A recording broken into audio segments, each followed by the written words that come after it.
So,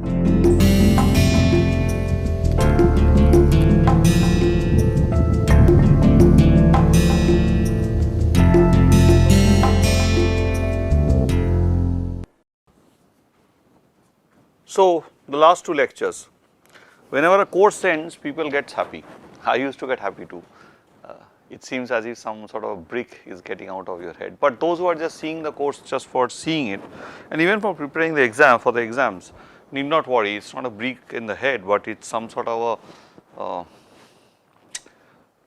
some sort of a strength that you acquire when you have learned the calculus. Don't worry too much about exams. Doing good in exams or bad in exams doesn't tell effectively anything about you. It's possibly one of the stupidest way to check whether somebody has learned something or not. There is a famous quotation by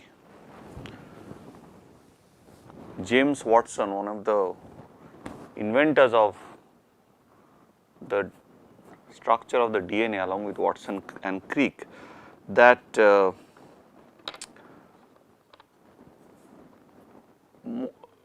except for mothers of scientists and some media personality, most scientists are outright dumb. So, do not worry if you think that you are not understanding things here, as I have not understood too much. And I wish that anybody who wants to take a career in science should read the book The Double Helix by James Watson, and you could see how much a human endeavor science is. It is not just sit down and it is done, things are done. Today I am going to talk about Taylor's theorem, but I might just be more freewheeling in this whole thing. Taylor's theorem is one of the culminations where you actually step in to do analysis. So, here once the Taylor theorem ends, actually advanced calculus also in my opinion ends. Then what you do is analysis after that. Wherever you use Taylor's theorem, its analysis and its applications. One of the key areas where it is used is, for example, optimization and which has huge applications. So, it is not just about just a result, but it is about how effective a result is. So, we publish a lot of papers. In science, you would observe that there is a huge amount of publication which takes place. There are too many scientific journals. I think they are outstripping the number of novels published in a year. So, the issue is that how much of that knowledge we really need. It is very difficult to say how much of that knowledge we really need, but the question is how much of the knowledge is effective. Nowadays, in this age where we are so much, deciding about what is important, what is practical, and to do science and think about it in its own practical ways, in the sense that do something which is immediately applicable to the needs of society. As it is important, but one has to remember that science and humanity has been most, though useful science is important, I completely agree, but one has to also admit that among the most important advancement of humankind is possibly done through useless science, rather useless science, or not, I cannot say useless, if that is useful I cannot say useless, but rather a science which is based on curiosity. So, somebody has some idea and he pursues it, whether it was Newton's thinking about gravity, whether it was the invention of the calculus, whether it was invention of many other things in mathematics. Many of them, or even Einstein's theory of relativity, many of them are just curiosity. That you can use your GPS today is because of Einstein's theory of relativity. That rockets are being launched and our satellites are launched and put into satellite is a combination of special theory of relativity and Newton's mechanics, which depend on calculus. So, these were things nobody knew how effective it would be. When number theory was studied, nobody thought that it would be so important in coding, which is used in war and many other secret issues. So, every endeavor of humankind in science is actually effective, but it is ultimately it is this research out of curiosity which becomes truly effective, and this is what we have discussed all along in this possibly 38 lectures, is essentially a science which was developed partly out of curiosity, partly out of need, and partly out of some questions posed by someone. And the way of doing such science was has vanished. For example, many people wouldn't know, but I want to bring it. I didn't use this particular book, but I want to show this book to the viewers, and I wish that if anybody has any interest in mathematics or even engineering or whatever, you should really read this book, Introduction to Calculus and Analysis by Richard Courant and Fritz John. Richard Courant and Fritz John are one of the leading mathematicians of the 20th century. There is a Courant Institute of Mathematical Sciences in New York in his name, and Fritz John is has a huge contribution in optimization. He made one contribution, and that is a huge contribution which changed the subject, and he has a huge contribution in the understanding of partial differential equation. And the interesting fact is that Fritz John actually worked in the Courant Institute of Mathematical Sciences. Courant is very famous for writing with Harold Robbins a book called What is Mathematics. So, when people do mathematics or people think about mathematics, most of us who are aspiring to be engineers or something doctor or something else, are mostly people are aspiring to be engineers or doctors, which are in our country the most coveted of all professions possibly. People think that mathematics, what you've done in class 12 and what is taught to you in the first year at your universities in engineering courses, that is what mathematics is. It is about some bizarre guys forming bizarre problems and you just have to solve it. No, mathematics is about ideas. If people had not thought about progressing mathematical ideas, you wouldn't have had the calculus. Because people are contented to do plus minus and doing daily course with mathematics. But people were more curious about how planets move. You might think that why should I bother about planets moving or not, I should just look out for my own daily life. The question is that you are really bothered about your own place in the world, in the universe, and you want to explain the world around you. And the need for doing so had actually made mathematics progress, and mathematics is progressing till that day. I want you to get out of this course with the idea that mathematics doesn't stop in your first year of engineering or in a first year of in a pass course. Mathematics doesn't stop there. That is exactly what I want to tell you. Students who get into mathematics would realize that soon, but those who wouldn't be getting into mathematics would go for other professions where mathematics is used. I want to tell them that that is very important to keep in mind, that you should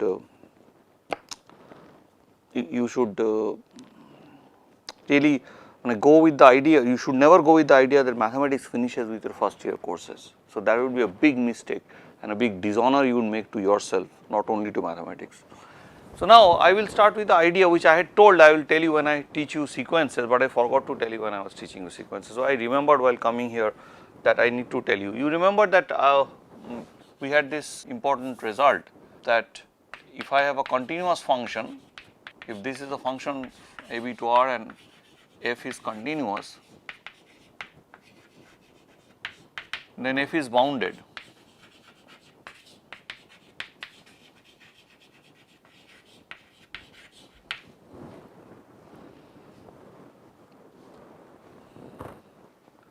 Then f is bounded.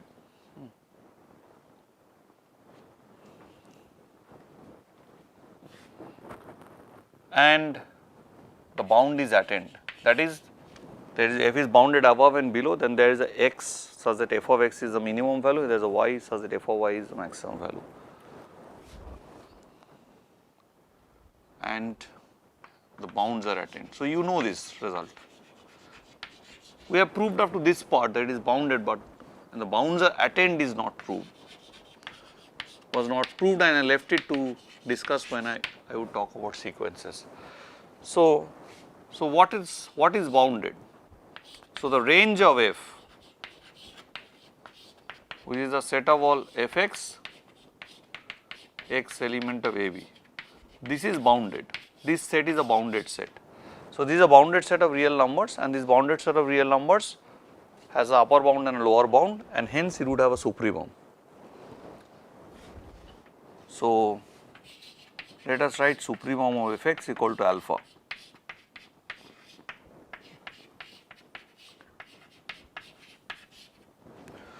So what happens is the following. So now consider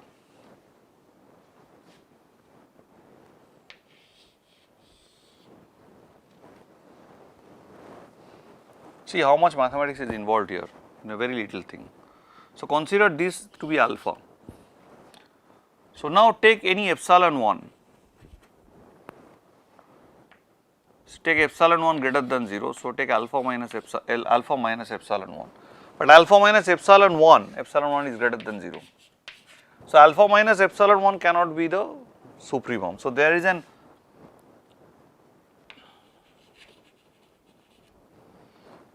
right. So there is a x1 such that fx1 is here.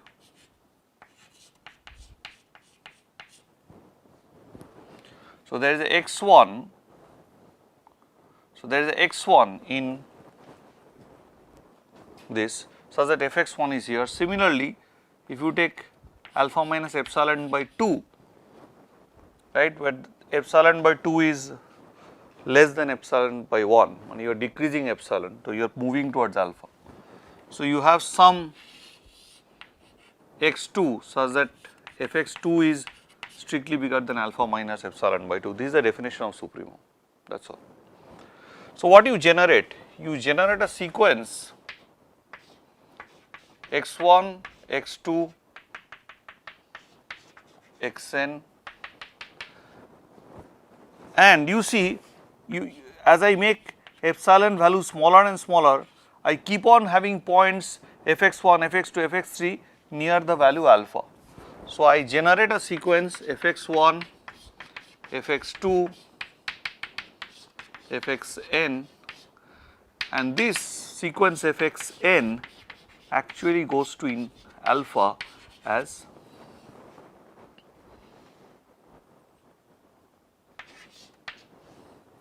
as n goes to infinity.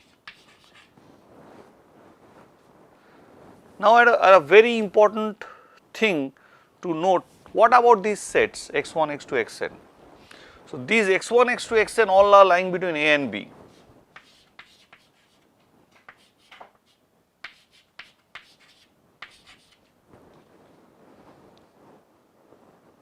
Okay. Now this is a bounded sequence. So bounded sequence has a convergent subsequence. So let that subsequence be xnk. So xnk is going to some x star. Now xnk for each k, because it is just a subsequence, xnk is also lying between b and also lying between a. Now in the limit as k goes to infinity, here obviously this is k going to infinity. So here we have applied the Bolzano-Weierstrass theorem. Just see how many steps, what steps are involved. So here the Bolzano theorem, Weierstrass theorem is applied, that you have a bounded sequence, it has a convergence subsequence which goes to x star. So all of these convergence sequences are within that, all the xnks are also bounded between a and b because they are part of this sequence xn. So now as k goes to infinity again, what would happen? Is that a would be less than equal to x star and less than equal to b, which would immediately imply that x star is element of AB. So once you have done that, you have thought it out in this way. So what does it mean? That now I consider a sequence f of x and k, the subsequence, the functional value with the subsequences, that anyway goes to alpha because the whole sequence is going to alpha. At any way will go to alpha. Once a function, once a sequence goes to a limit, whatever subsequence will take you take will go to the same limit, because lim sup would be finally equal to lim inf, which I have spoken in the last class. So now as k tends to infinity, what do we have? Because f is a continuous function and x n k goes to x star, we have showed that in that case f x n k goes to f x n k goes to f x star. So you have limit of f x n k, k going to infinity equal to alpha, and this limit is nothing but f x star. So f x star is equal to alpha. So there is a x star in AB for which f x star is alpha, which is the nothing but the supremum of the function values. So here is a proof. So you see how many ideas are required to actually finally come and prove this fact. So this is one way of doing it, there are many other ways of doing it, but this is the most elegant way of doing it. So we will start talking about Taylor's theorem. Now Taylor was actually a student of Newton. Newton actually had started talking about calculus, but most of his proofs in his famous book Principia Mathematica, the mathematical principles of natural philosophy, it is possibly one of the greatest scientific books still, not only by its rigor but also by the level of the way things are done, and he had used tremendous amount of geometry there. Now Subramaniam Chandrasekhar, one of the most famous astrophysicists of our times, Nobel laureate, is a Indian American, but when he was an American citizen when he got his Nobel Prize, and he in 1983, he in the last 10 years of his life decided to do something which is unique. He decided to read the Principia, Newton's writing, and he wanted to take Newton's theorems. In fact, people wouldn't know that Newton has written his Principia in terms of proposition, theorems and lemmas and all those things. Not theorems, they didn't call theorems at that time, propositions. Proposition means I propose this, because ultimately they dealt all with natural phenomena, so people can change assumptions and things can change. So what happened was that he said, I decided not to look into the solutions, but use the solution, do the solutions using modern techniques. So in most cases he found that when he had actually covered a result, when he proved a result by working through 2-3 pages, he found that Newton had already solved it. When he went back to Newton's solution, it was done in half a page, because Newton used to use geometry. So this word Newton for calculus, so at that time they were only talking about mechanics. So everything was taken, every function was a function of time, right. So Newton used to use these symbols, x dot t. So x dot t, x double dot t, all these things. While Leibniz, his so called rival in Germany, would use these signs, y, y dash, y double dash, y triple dash and so on. So these are this is Newton's, this is Newton and this is Leibniz. So there was a great rivalry as to who had first got to the calculus. Calculus is all about change actually, calculus is about how you study change, but everything in nature is changing. So see, there is a lot of, so this is very important to understand, lot of mathematics has come trying to understand nature, natural science. So that is trying to explain the world around us. Those who are more scientifically curious here should read a very nice book written by a Nobel laureate physicist called To Explain the World. There he starts from Greek science and how it went and comes up to Newton, and you would see how the ideas have evolved. So scientific ideas take too much time to evolve. Now this idea of Taylor's theorem which you might have seen in books. People write like this. If you open a calculus book and go to the Taylor's theorem chapter, you would see something written like this.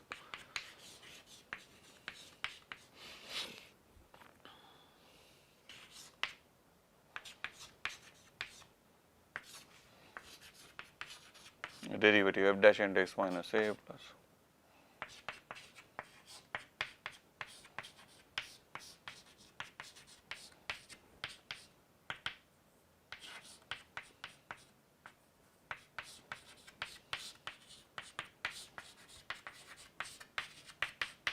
So, if you know the function value at a, you can calculate the function value at f x. Something, and it just possibly goes on like this, or n ends somewhere with some term. So, which term I will call say R n, say ended at the n after the nth derivative. So, something you will look at something like this. Now, you might be wondering as to what is all this, what does it mean? So, if you know the function value at a, you are saying that I can calculate for any other x, I can calculate the function value f x. Why take so much trouble? When I was undergrad student, I was worried about unable to explain myself why should I do this. So, one day I realized, I just figured out, I thought that okay, suppose somebody gives me to calculate the function sine 41 degrees, how would I calculate it?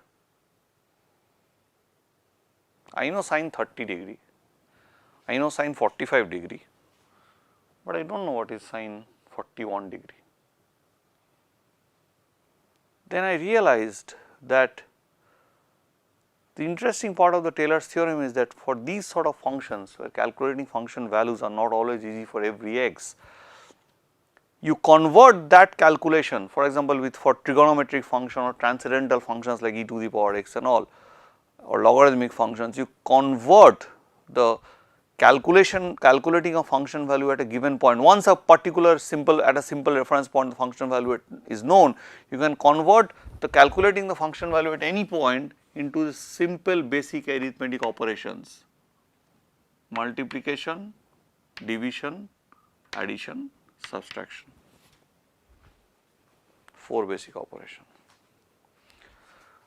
But these ideas did not just come from the air, they all came from a single theorem which you have all studied at high school, is the binomial theorem. And that was what Newton was teaching to his student when Taylor caught on to the idea. And Taylor first thought it out for polynomials, when Newton was interested in polynomials. So, why they were interested in polynomials? They were interested in polynomials because at this time they will have a lot of astronomical data. So, you will have t values and then you will have x values and you will have y values, but you do not have a function. So, you will make, looking at the natural phenomena, you will make some assumption about the relation between y and x is a continuous type of nice looking thing, and then you will try to fit a polynomial into it, which is called interpolation or Newton's interpolation. You will start learning when you start learning or engineering or whatever you want to study. So, Newton was also talking or emphasizing on these interpolation techniques, how to really figure out the shape of a function or estimate it roughly. As I told you, the Bertrand Russell often said that exact sciences are more to do with approximations. So, then he caught out, Taylor, that you can actually use this to calculate exactly the function values of a polynomial, and then one went to other things. So, then Newton caught it that okay, and Newton told him that you can actually also go to the other cases by this method. Many times maybe an important result like Taylor's polynomial is beyond the threshold of publicity for a person like Newton. For publications, he did not bother. He simply told Taylor that you can just okay fine, it is good for this polynomial, it is done, but you can actually do it for non-polynomials also, and this is the way to do it, which is now known as Taylor's theorem. For example, many of you who use the L'Hospital's rule or L'Hopital's rule, if you speak French, the result was known actually due to Bernoulli. John Bernoulli. It was not due to L Hospital. L Hospital, he was a tutor to L Hospital. L Hospital wrote a book on calculus in which he wrote about that technique. But he became to be known as L Hospital's rule. Now we will talk about this the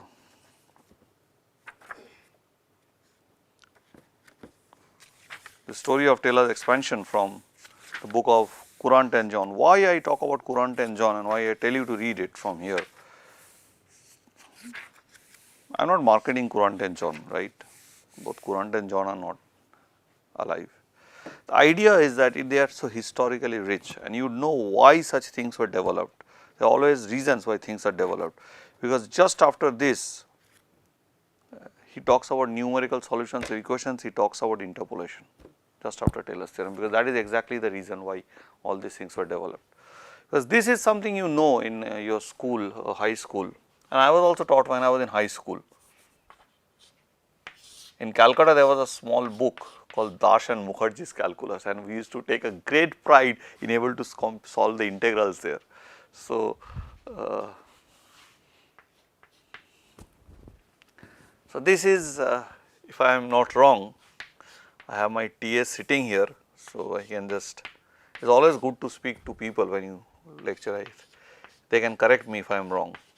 So, x a 4, x a cube or something, I do not know, I just have to check. It just goes on basically. So, like this is called it is an infinite series, but it is not fixed numbers like a1, a2, a2, it is with x's. So, for every x it need not converge, it only converge for x strictly lying between +1 and -1, that is mod x strictly less than 1. This was already known to Newton, and you similarly had this for 1 plus x, which was 1 minus x plus x square minus x cube. And the x 1 means x to the power 0 basically, and so on. This is also true for mod x.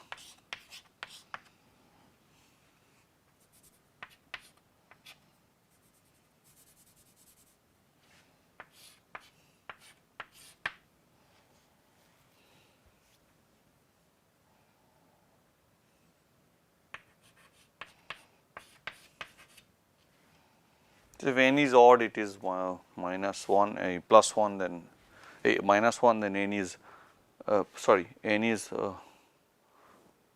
n is x.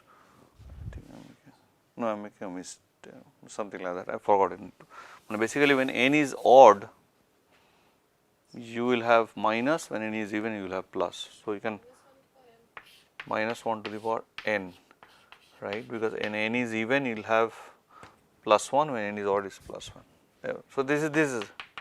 Similarly, you can write for 1 plus x square also, 1 by 1 plus x square. Now you might ask me, why, what is the big deal, I can calculate it. But if I give a very bad x and 1 plus x is a very bad number, then 1 by 1 plus x, that division is not easy to carry out very fast. If I give x is say 20 lakhs, carry out that 1 by 1 plus 20 lakhs plus 1. It is very difficult to, I give you 3 minutes time, 2 minutes time, approximate it. But you can immediately plug this in, 2-3 values, and immediately give a rough approximation. So you see that you will be able to immediately do a lot of approximations if you know that I can express functions in this sort of way. So what is this value 1? It is the value at x equal to 0. So it is the same x minus a here only x minus 0. Since similarly in, so this is what is essentially the generalized A rule, the binomial rule, which says that if you have 1 plus x to the power alpha, then you have 1 plus alpha x plus, I just have to, I do not remember the combination alpha, when I alpha by 1 factorial, then alpha into alpha minus 1 by 1 alpha C2 basically, but we cannot write alpha C2 because they need not be integers, positive integers, x square and so on. So, this is a general rule, it is a general binomial theorem. So, these are all, so this general binomial theorem is not ending, it is just going on, it is a infinite series. When you have positive terms 1 plus x to the power some square, then it ends and it becomes a polynomial. So, now what we will learn that many good examples of this, but let us just see what is the meaning of this and then we will see what Taylor had done. So, in this first class let us just take what is the meaning of all this and then go to what Taylor had done and write down some important results. See, how do you actually sum and how do you know what is the meaning of this, right?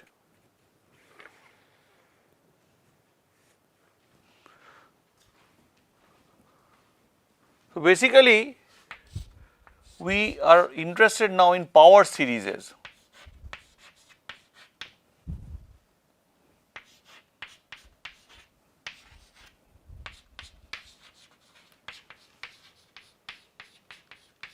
This is called a power series which looks like this, what you have just wrote for 1 by 1 minus x and 1 plus x to the power minus 1 and 1 minus x to the power minus 1, but they look like this, but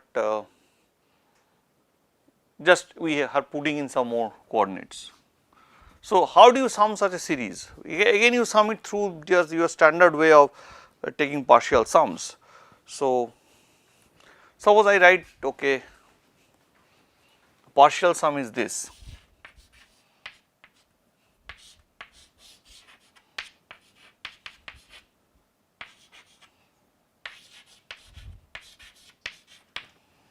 So, if I write down the nth partial sum as this, what do I mean? These are n plus 1 objects, so components, but what now? Suppose I write down this formula fx and I say fx is equal to summation nu is equal to 0 to infinity a nu x to the power nu when mod x is strictly less than sum a. Here it was strictly less than 1. So, what does this mean? So, in this class we will try to understand first what does this mean and then you see how effective the understanding of Taylor's theorem would be for you.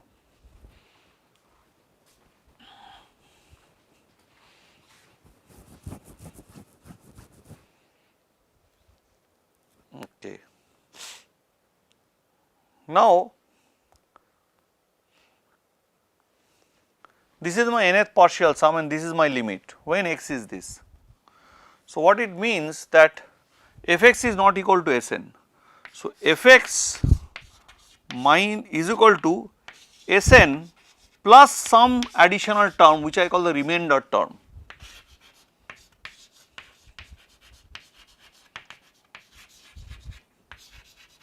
Remainder term. So, what is remainder? The remainder term is actually nothing but the error term. It is the error.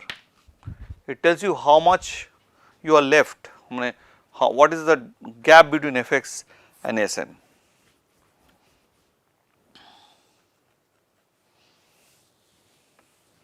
Now, so this term is called the remainder after the at the level of the nth partial term. It is called the nth remainder after the nth term. So, similarly, if I take this one, so I can write this as 1 by 1 minus x as 1 plus x to the power n plus Rn. So, this is my Sn. So, if you calculate Rn now, just taking this part and subtracting and doing the simple fraction thing, then in this case, this particular case Rn would become x n plus 1 by 1 minus x. So, when mod of x So, what I want to do? So, when mod of x is less than 1, so if I now take mod of Rn, so when mod of x is less than 1, I am bringing it here. So, mod of Rn is equal to mod of x n plus 1 by mod of 1 minus x, okay. When mod x, whatever, mod of Rn, this one, I am just bringing this one here. So, now what is the idea behind this? The idea is the following, idea is that if n becomes larger and larger and larger, as n becomes larger and larger, I am having a better and better approximation of fx by Sn, that is this term should go to 0 as n goes towards infinity, that is the meaning of the remainder term, the error term, error must vanish at infinity, right, that is the clear idea. So, when will this go to infinity? When mod x is less than equal to 1. So, when if mod x is strictly less than 1, then limit of mod Rn n tends to infinity goes to 0. Because basically I do not know whether it is positive or negative, because I want this distance should be made as small as possible, that is all. So, which means that this fx can, which means that this is meaningful, at least this is meaningful or that is meaningful when mod x is less than 1. So, this is the key idea behind the fact that I can always use a power series to approximate a function. So, that is the idea behind Taylor's theorem, use a power series to approximate the function. But for the Taylor's theorem, this ANUs has a particular form involving these derivatives.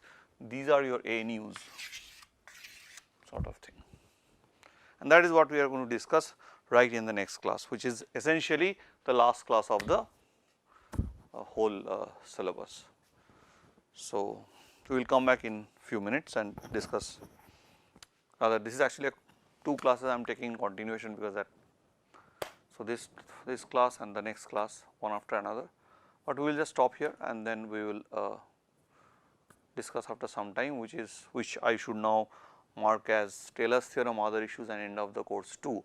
Other issues, of course, you might ask what is the other issue. One issue is that sequence issue I just told you, and the other issues are the stories that I am weaving inside the narrative, and that is also important. Some stories has to be told.